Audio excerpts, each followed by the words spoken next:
Les hago llegar mis saludos. En esta presentación vamos a exponer sobre las bases neurobiológicas de la atención. Vamos a referir los modelos de Luria, de Mesulam y de Posner. Vamos a presentar algunas notas sobre la química de la atención y de la actividad eléctrica del cerebro, en tanto estructura implicada en el procesamiento de la información.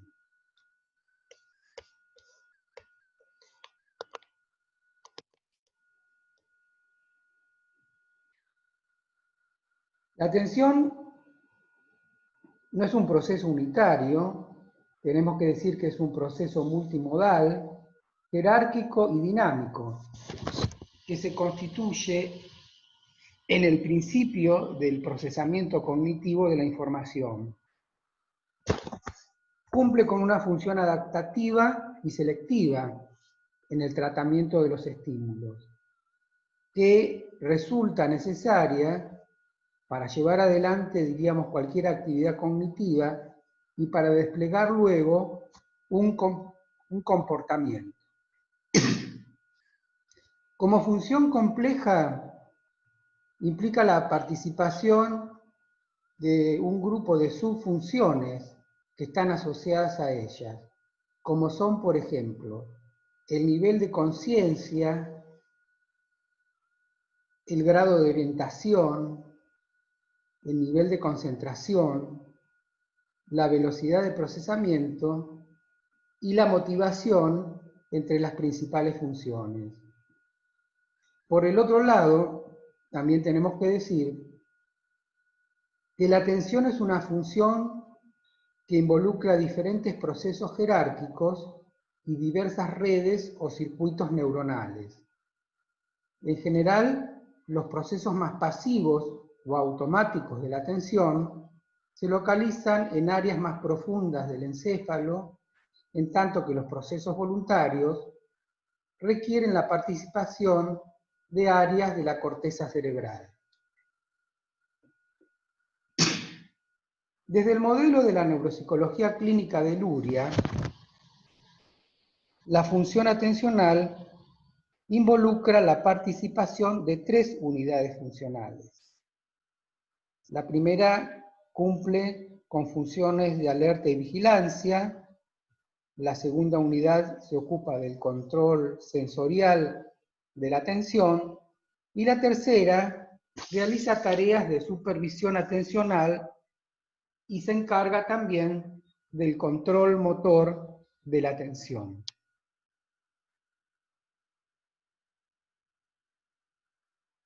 La primera unidad funcional, como les decía, se ocupa de regular el alerta atencional a través de la formación reticular del tronco cerebral.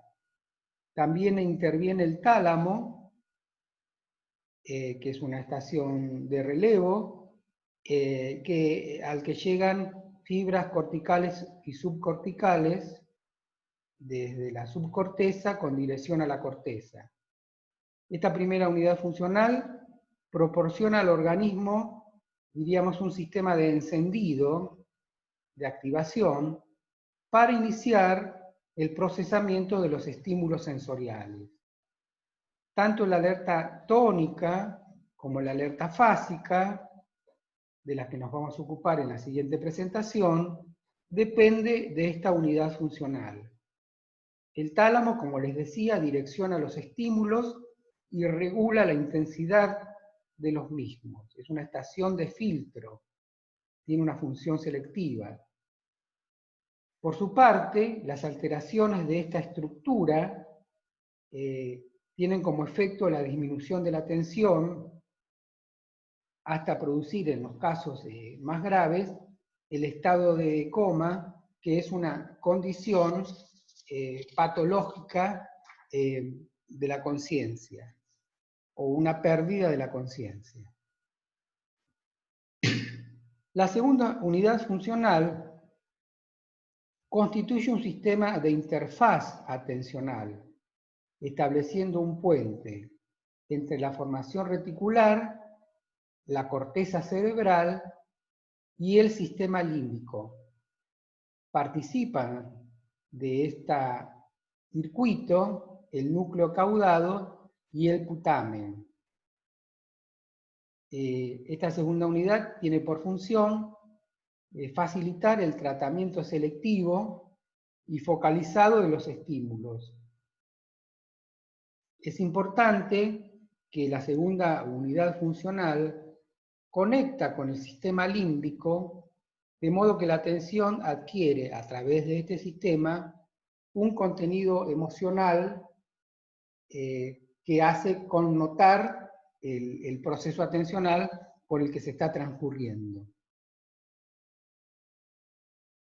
En la tercera unidad funcional, la información procedente del tálamo va a llegar a las zonas heteromodales de la corteza cerebral asociativa.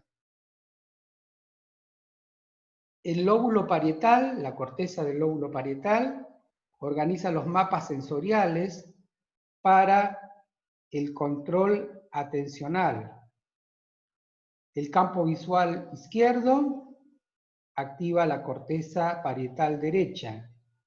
El campo visual derecho activa al mismo tiempo la corteza parietal derecha y la corteza parietal izquierda. El área prefrontal, que es el final de la vía atencional, tiene a su cargo funciones referidas al control atencional. Participa en la planificación por medio del control ejecutivo central.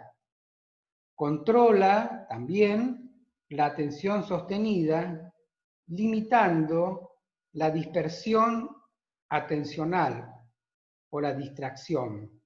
Dirige el foco atencional hacia el lugar adecuado o hacia el blanco seleccionado.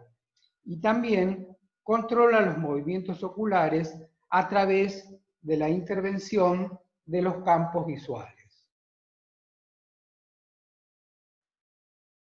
El modelo de Mesulman del año 1985 propone la intervención de 4 componentes fundamentales.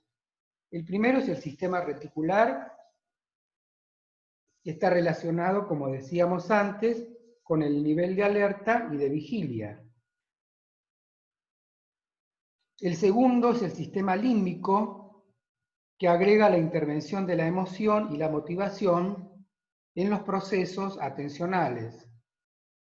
El tercero es el sistema de la corteza parietal, que se encarga de activar los mapas o representaciones sensoriales internos. Y por último tenemos el sistema frontal, que coordina los actos motores que dan salida al comportamiento o a la actividad. El modelo de atención de Posner va a referir que la atención es una función que está regulada por 3 sistemas funcionales que están separados anatómica y funcionalmente. Se van a distinguir 3 redes: la red de orientación, la red de alerta y vigilancia y la red ejecutiva. La red de alerta tiene como función la activación. Sería esta actividad de encendido. Involucra la participación, como les decía, del tronco encefálico. La red de orientación se ocupa de conducir la orientación espacial hacia la dirección de donde provienen los estímulos e implica la participación de la corteza cerebral parietal. Tanto la red de alerta como la red de orientación se localizan en el polo posterior del cerebro. Y la tercera red es la red ejecutiva, que es una red que tiene por función administrar los procesos de la atención consciente y voluntaria, y a su vez producir la inhibición de los estímulos irrelevantes para lograr la focalización de la atención. Y esta estructura intervienen en esta red estructuras como el giro cingulado anterior y las áreas frontales, que son todas estructuras localizadas en el polo anterior del cerebro. El modelo de Posner plantea entonces un funcionamiento jerárquico de la atención en el sentido que la atención automática es regulada por estructuras posteriores del encéfalo y la atención voluntaria y consciente es regulada por la corteza prefrontal que está ubicada en el polo anterior del cerebro. Vamos a ver acá algunas notas sobre la química de la atención.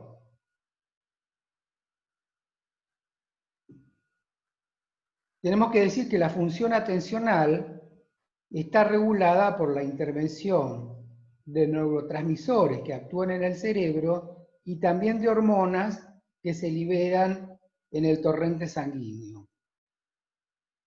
Tenemos que citar, por ejemplo, a la adrenalina, que es un neurotransmisor que actúa en el mantenimiento de la alerta cortical y de la excitación.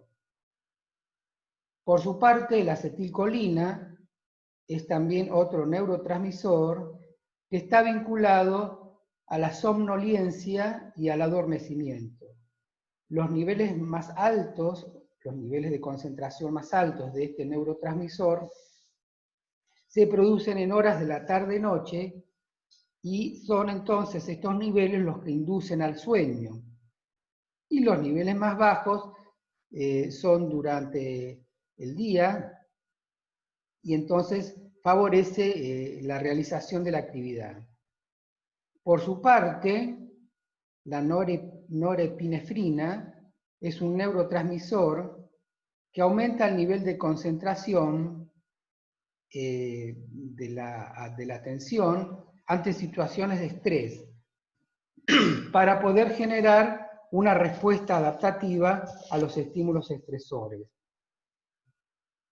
También bajo situaciones de estrés se produce el aumento del cortisol, que es una hormona producida por la glándula suprarrenal, que actúa preparando al organismo para actuar frente a estímulos amenazantes. Entonces, frente a estos estímulos amenazantes, el sistema nervioso simpático produce algunas reacciones como el aumento de la fuerza de contracción de los músculos esqueléticos, el aumento del ritmo cardíaco, que serían como condiciones fisiológicas para poder llevar adelante una respuesta adaptativa ante estímulos estresantes.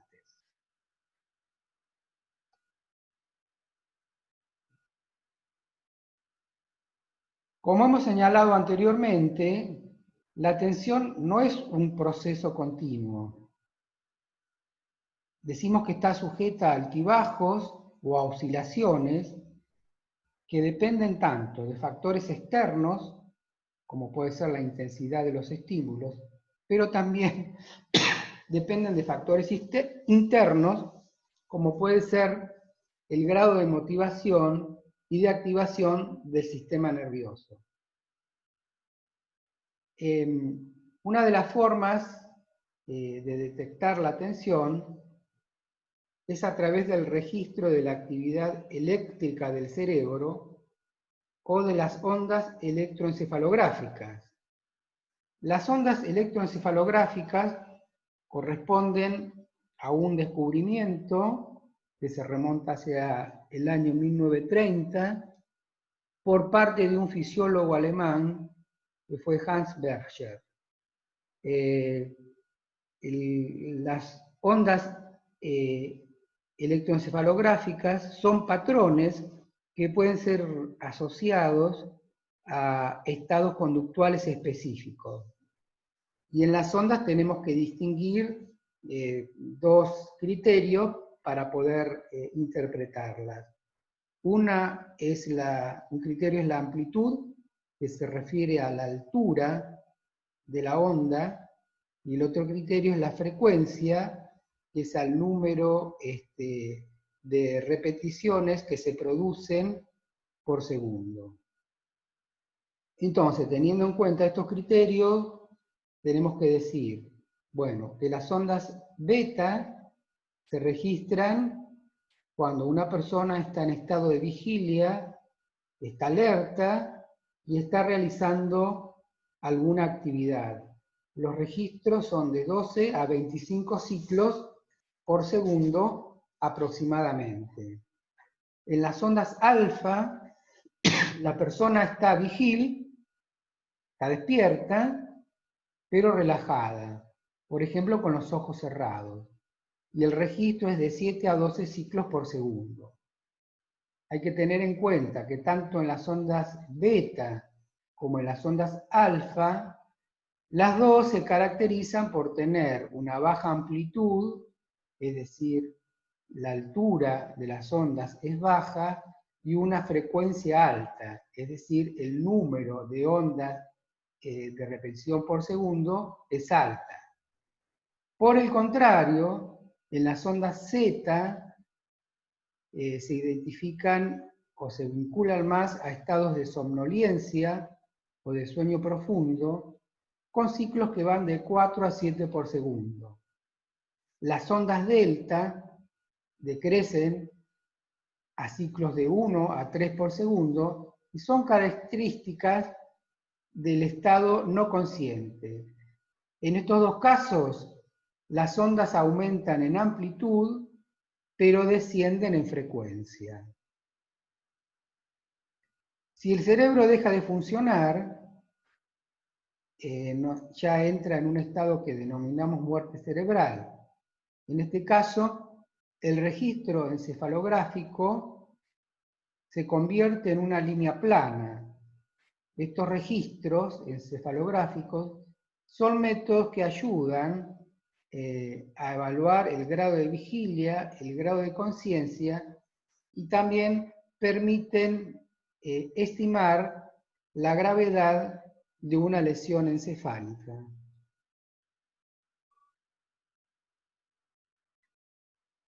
En esta presentación situamos a la atención como un proceso multimodal, jerárquico y dinámico, vinculado al procesamiento de la información y del que participan un conjunto de funciones asociadas o subfunciones.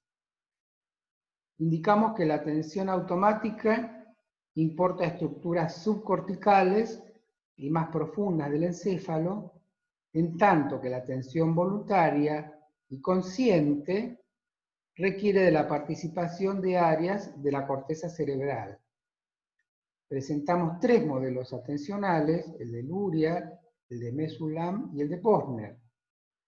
Referimos algunas ideas sobre las ondas cerebrales y su relación con el estado de conciencia y la actividad de procesamiento. Señalamos también la intervención de factores químicos que intervienen en la regulación de los estados atencionales. Bueno, hasta aquí con esta primera presentación sobre atención. Muchas gracias, como siempre, por la atención. Y en este caso nos vamos a despedir con una obra que se llama El Grito, que pertenece a un autor Munch, que es representante del expresionismo alemán, ¿sí? Y bueno, acá lo que vemos es una figura de forma andrógina que grita con desesperación sobre un paisaje arremolinado. Representa al hombre moderno en momentos de gran angustia. Y notamos la expresión del rostro ante el registro de la atención puesta o volcada sobre sí mismo, sobre un estado de angustia interna a partir de la percepción de un paisaje amenazante. Lo pensé como un ejemplo de cómo la atención puede estar connotada por un estado interno. Bueno, muchas gracias por su atención